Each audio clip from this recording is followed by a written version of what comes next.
Hello guys, welcome to my YouTube channel the nursing show. आशा करती हूँ कि आप सभी स्वस्थ होंगे और आपकी तैयारी भी अच्छी चल रही होगी।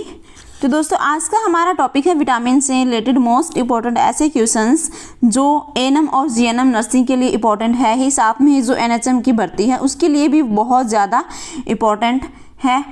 तो अगर आप हमारे वीडियो चैनल पर नए हैं तो प्लीज़ चैनल को सब्सक्राइब करना ना भूलें और बेल आइकन को प्रेस कर लें ताकि जो हमारे द्वारा जो वीडियोस हैं सबसे पहले आप तक पहुंचे और आप उन्हें देख सकें।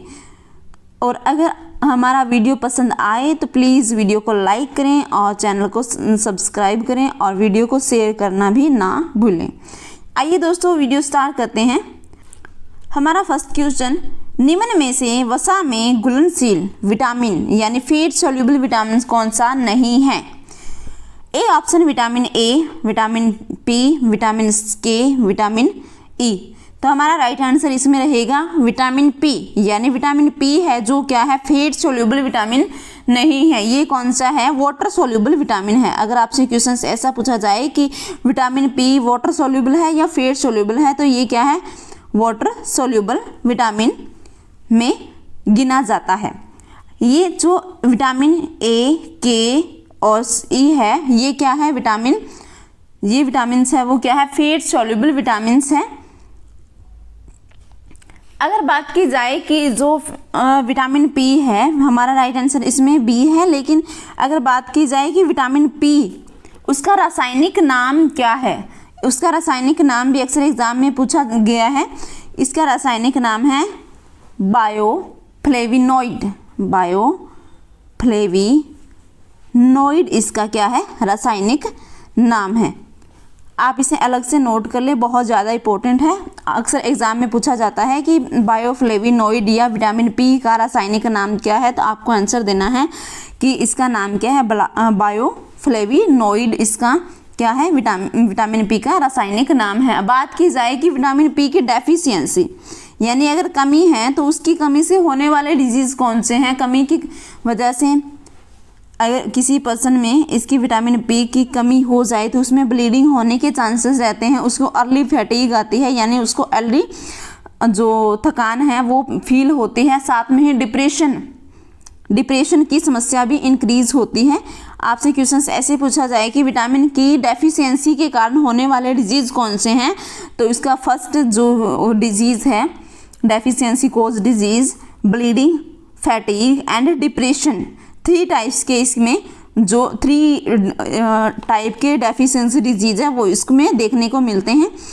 तो इसमें हमारा राइट आंसर रहेगा पी। अगर आप इसे अलग से नोट कर लें तो आपके लिए बहुत ज़्यादा अच्छा रहेगा ताकि आपको आगे रीडिंग करने में आसानी हो।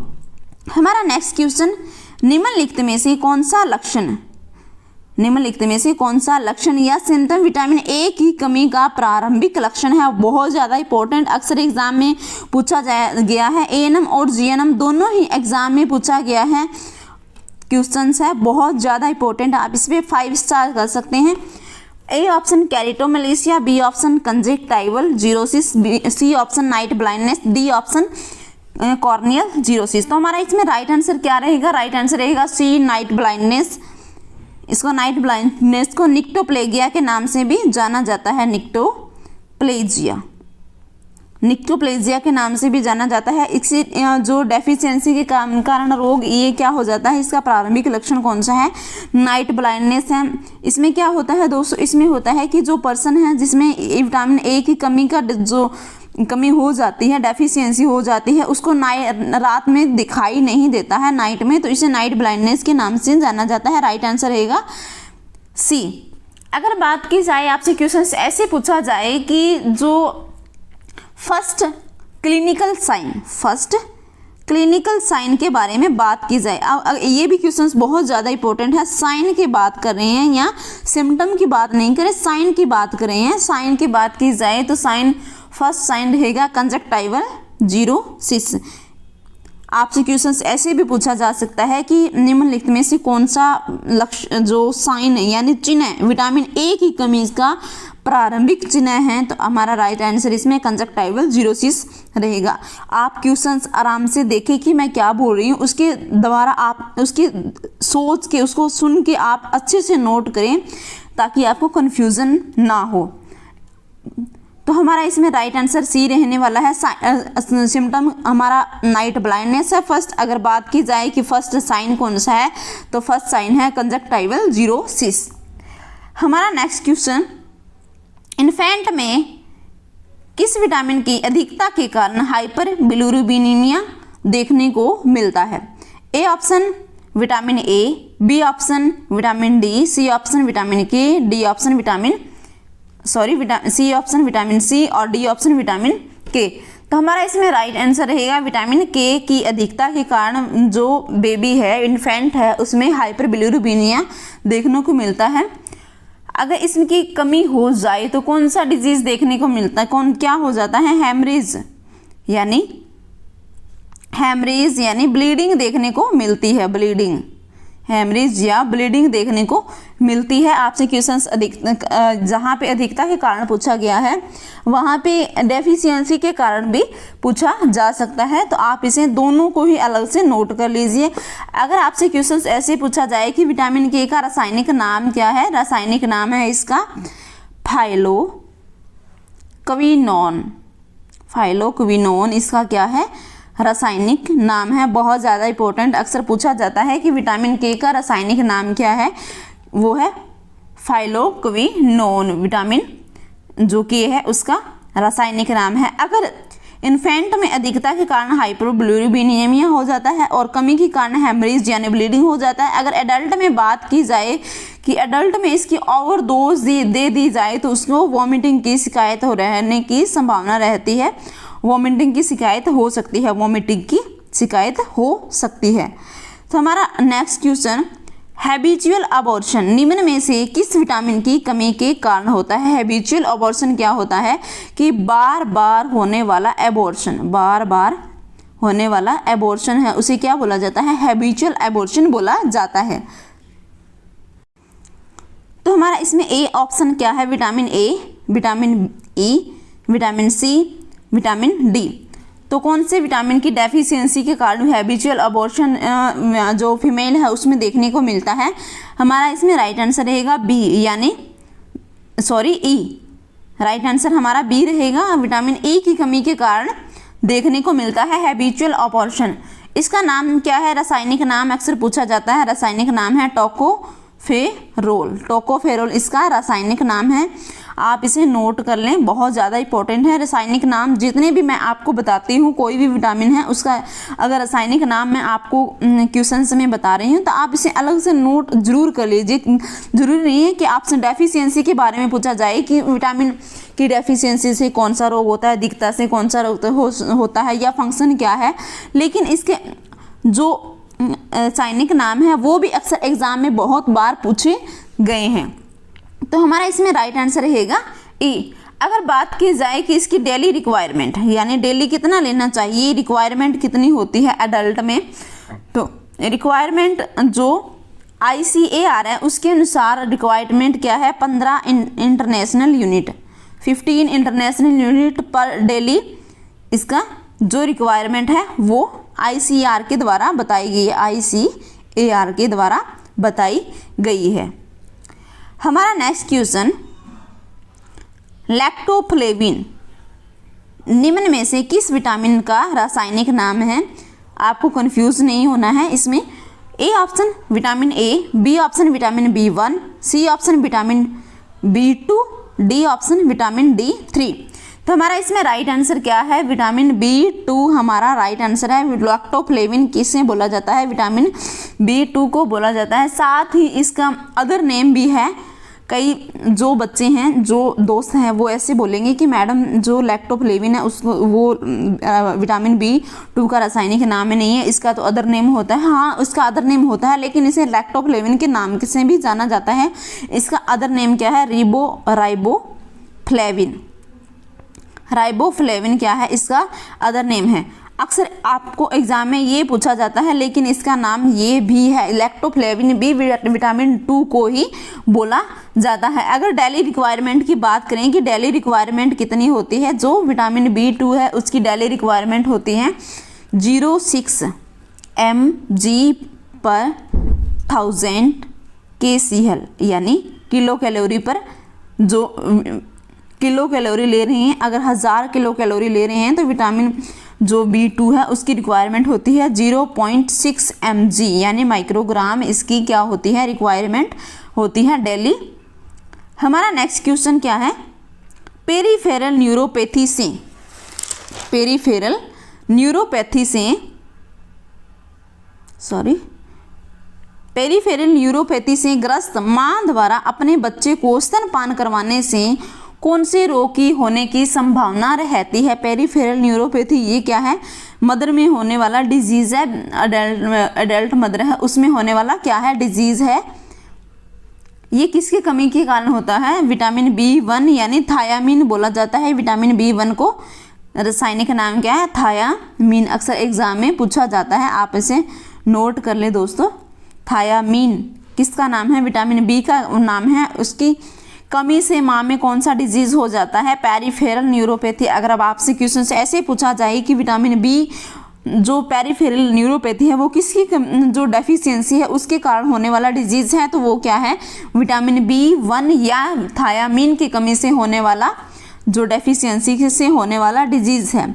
तो इसमें कौन से क्वेश्चंस पूछा गया है कि पेरीफेरल न्यूरोपैथी से अगर माँ ग्रस्त है, वो अपने बच्चे को ब्रेस्ट फीडिंग करवा रही है, तो बच्चे में कौन सी डिजीज़ के होने की पॉसिबिलिटी बढ़ जाती है, इंक्रीज हो जाती है।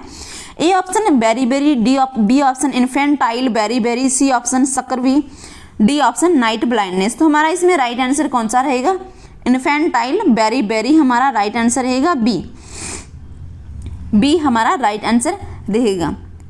अगर बात की जाए कि जो बेरीबेरी रोग है वो भी किसकी कमी से, B1 की कमी से होता है, ये भी B1 की कमी से यानी थायामीन की कमी से होता है।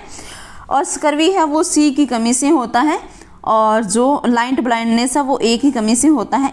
इसका नाम है एस्कॉर्बिक एसिड। इसका नाम क्या है, इसका नाम है जो विटामिन A है इसका नाम क्या है, रेटिनोल बोला जाता है इसको रासायनिक नाम में। वो जो बेरीबेरी है वो कितने टाइप की होती है, बेरीबेरी होती है 2 टाइप की, ड्राई एंड वेट, यानी 2 टाइप की बेरीबेरी देखने को मिलती है। ड्राई बेरीबेरी कौन सी होती है, अगर उसमें नर्व इन्वॉल्वमेंट होती है तो वो ड्राई बेरीबेरी होती है। अगर वेट बेरीबेरी की बात की जाए तो इसमें हार्ट इन्वॉल्वमेंट होता है। जो वेट बेरीबेरी है उसका एक अदर नाम भी है, क्या है, कार्डियक बेरीबेरी।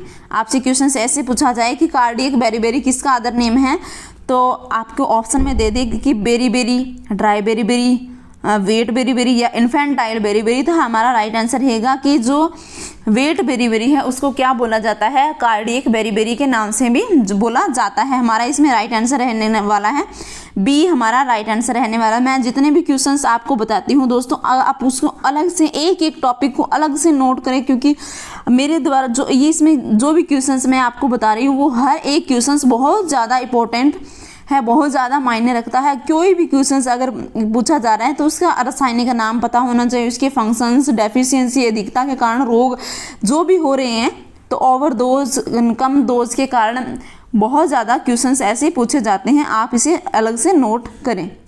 हमारा नेक्स्ट क्वेश्चन क्या है, विटामिन C का रासायनिक नाम क्या है, vitamin C। A option riboflavin, B option retinol, C option ascorbic acid, D option tocopherol. तो हमारा इसमें राइट आंसर क्या रहेगा, एस्कॉर्बिक एसिड हमारा सी हमारा राइट आंसर रहेगा। विटामिन C का रासायनिक नाम क्या है, एस्कॉर्बिक एसिड। अगर राइबोफ्लेविन की बात की जाए तो ये क्या है, विटामिन 2 का रासायनिक नाम है। किसका नाम है, विटामिन 2 का रासायनिक नाम है। अगर बात की जाए कि रेटिनॉल किसका रासायनिक नाम है, विटामिन A का रासायनिक नाम है। ये क्या, विटामिन C का एस्कॉर्बिक एसिड है, ये क्या है, वाटर सॉल्युबल विटामिन है, वाटर सोल्यूबल विटामिन है। टोकोफेरोल किसका नाम है, विटामिन E का, विटामिन E का क्या है रासायनिक नाम है, ये क्या है, जो फैट सोल्यूबल विटामिन है, फैट सोल्यूबल विटामिन है, बहुत ज़्यादा इंपॉर्टेंट। अगर बात की जाए कि एस्कॉर्बिक एसिड है उसकी कमी या विटामिन सी की कमी अगर पर्सन्स में देखने को मिलती है तो क्या होता है, जो मसूड़े हैं उसमें ब्लीडिंग होनी स्टार्ट हो जाती है, स्टोमेटाइटिस जो देखने को मिलता है। बहुत ज़्यादा इंपॉर्टेंट क्वेश्चंस पूछा जाता है कि मसूड़ों में ब्लीडिंग या गम्स ब्लीडिंग देखने को मिलती है तो कौन से विटामिन की डेफिशिएंसी पाई जाती है, तो हमारा राइट आंसर रहेगा विटामिन सी या एस्कॉर्बिक एसिड की कमी के कारण जो गम्स है उसमें क्या देखने को मिलती है, ब्लीडिंग देखने को मिलती है, बहुत ज़्यादा इंपॉर्टेंट। अगर इसकी बात की जाए कि जो डेफिशिएंस जो डेली रिक्वायरमेंट है, डेली रिक्वायरमेंट कितनी होती है विटामिन सी है उसकी डेली रिक्वायरमेंट है 5 mg per day. 5 mg per day बहुत ज़्यादा क्वेश्चन इंपॉर्टेंट है। जो भी रिक्वायरमेंट है डेली रिक्वायरमेंट है वो अक्सर एग्जाम में पूछी जाती है कि डेली रिक्वायरमेंट क्या है। इसके साथ साथ जो इसका एक और इसकी जो डेफिशिएंसी हो जाती है अगर पर्सन में, तो एनीमिया होने के भी चांसेस रहते हैं, एनीमिया होने के चांसेस भी बढ़ जाते हैं फीमेल में। हमारा नेक्स्ट क्वेश्चन, निम्न में से कौन सा विटामिन किडनी में, यानी जो किडनी है में कैल्शियम व फॉस्फोरस के ट्यूबुलर रीअब्जॉर्प्शन को बढ़ाता है? Vitamin A, vitamin B, vitamin C, vitamin D. तो हमारा इसमें राइट आंसर कौन सा रहेगा? विटामिन डी क्या करता है, जो किडनी है उसमें क्या करता है, कैल्शियम और फॉस्फोरस के ट्यूबुलर रीअब्जॉर्प्शन को इंक्रीज करता है। अगर बात की जाए कि इसका रासायनिक नाम क्या है, इसका रासायनिक नाम है कैल्सीफेरोल या इनवियोस्टेरोल क्या है, रासायनिक नाम है। दोनों ही एक ही जो विटामिन है डी के रासायनिक नाम है कैल्सीफेरोल या इनवियोस्टेरोल क्या है, इसका रासायनिक नाम है, अक्सर एग्जाम में पूछा जाता है। अगर बात की जाए कि विटामिन डी है उसकी डेली रिक्वायरमेंट इन इन्फेंट में कितनी होती है? 2.5 माइक्रोग्राम। अगर बात की जाए कि एडल्ट में, इन्फेंट में कितनी होती है? एडल्ट में होती है मैं आपको दोबारा से बताती हूँ। एडल्ट में बात की जाए कि रिक्वायरमेंट कितनी होती है? 2.5 माइक्रोग्राम। अगर बात की जाए कि इन्फेंट में कितनी होती है? इन्फेंट में होती है 5 माइक्रोग्राम। अगर बात की जाए कि लैक्टेशन मदर या प्रेग्नेंट मदर है उसमें कितनी होती है? तो 10 माइक्रोग्राम। ये ICAR के द्वारा निर्धारित की गई रिक्वायरमेंट है कि इतनी रिक्वायरमेंट होती है, आप अलग से नोट करिए। एडल्ट में 2.5 यानी 2.5 माइक्रोग्राम, इन्फेंट में 5 माइक्रोग्राम, और लैक्टेशन मदर है यानी जो ब्रेस्ट फीडिंग करवा रही है या प्रेग्नेंट लेडीज़ हैं उसमें कितनी होती है? 10 mg पर डे इसकी रिक्वायरमेंट पूछी गई है। हमारा नेक्स्ट क्वेश्चन क्या है? निम्न में से कौन सा रोग विटामिन B12 की कमी से होने वाला रोग नहीं है? विटामिन B12 की कमी से होने वाले डिजीज इसमें बताए गए हैं, लेकिन इसमें एक ऐसा डिजीज है वो विटामिन डी जो B12 है उसकी कमी से होने वाला डिजीज नहीं है। A option megaloblastic anaemia, B option pernicious anaemia, C option night blindness, D option neurological disorder. तो हमारा इसमें राइट आंसर रहेगा सी, कि जो सी हमारा राइट आंसर रहेगा। जो सी नाइट ब्लाइंडनेस जो रोग है वो किसकी कमी से होने वाला रोग है? विटामिन ए की कमी से होने वाला रोग है। विटामिन B12 की कमी से होने वाले डिजीज है मैग्लोब्लास्टिक एनीमिया, परनीसियस एनीमिया और न्यूरोलॉजिकल डिसऑर्डर। अक्सर एग्जाम में बहुत बार पूछा गया है कि परनीसियस एनीमिया किस विटामिन की कमी से होने वाला डिजीज है? तो आपका राइट आंसर रहेगा परनीसियस एनीमिया विटामिन B12 की कमी से होने वाला रोग है। अगर बात की जाए कि जो विटामिन B12 है उसका रासायनिक नाम क्या है, तो उसका रासायनिक नाम है साइनोकोबालामीन क्या है? रासायनिक नाम है। बहुत ज़्यादा इंपॉर्टेंट क्वेश्चंस पूछा जाता है कि विटामिन B12 का नाम क्या है रासायनिक, वो नाम है विटामिन B12 का नाम है रासायनिक साइनोकोबालामीन विटामिन B12 का रासायनिक नाम है। तो हमारा नेक्स्ट क्वेश्चन क्या है, मैक्रोसाइटिक एनीमिया निम्न में से किस की कमी से होने वाला रोग है? A option folic acid, B option iron, C option vitamin C, D option vitamin B12। तो हमारा इसमें राइट आंसर क्या रहेगा? माइक्रोसाइटिक एनीमिया फॉलिक एसिड की कमी से होने वाला डिजीज़ है, बहुत ज़्यादा इंपॉर्टेंट, अक्सर एग्जाम में पूछा जाता है। अगर बात की जाए कि फॉलिक एसिड है उसका अदर नाम या रासायनिक नाम क्या है, उसको फोलेट भी बोला जाता है, फोलेट, और उसको क्या बोला जाता है? फोलेसिन के नाम से भी इसे जाना जाता है। आपसे क्वेश्चन से ऐसे भी पूछा जा सकता है कि फोलेट किसे बोला जाता है या फोलेसिन किसे बोला जाता है, तो फॉलिक एसिड को ही क्या बोला जाता है? फोलेट बोला जाता है और फोलेसिन बोला जाता है। अगर इसकी कमी से तो होने वाला मैक्रोसाइटिक एनीमिया है, अगर ओवरडोज हो जाए तो कौन सा डिजीज़ होने की संभावना रहती है? डायरिया यानी दस्त रोग, डायरिया, इंसोमानिया यानी नींद नहीं आना, ये भी इसका डिजीज़ है, और इरिटेबिलिटी यानी जो चिड़चिड़ाहट है, इरिटेबिलिटी भी इसकी कमी से होने वाले जो अधिकता के कारण होने वाले डिजीज़ है। ओवरडोज हो जाए किसी पर्सन में तो क्या हो सकता है? डायरिया हो सकता है, इंसोमानिया हो सकता है और इरिटेबिलिटी भी हो सकती है। तो हमारा इसमें राइट आंसर क्या रहेगा? ए हमारा राइट आंसर रहने वाला है। तो दोस्तों आज का वीडियो आपको कैसा लगा? अगर वीडियो अच्छा लगा तो प्लीज़ वीडियो को लाइक करें, और अगर आप हमारे चैनल पर नए हैं तो प्लीज़ चैनल को सब्सक्राइब ज़रूर करें। साथ ही हमें आप क्वेश्चंस लेने के लिए हमारे साथ जुड़े रहें।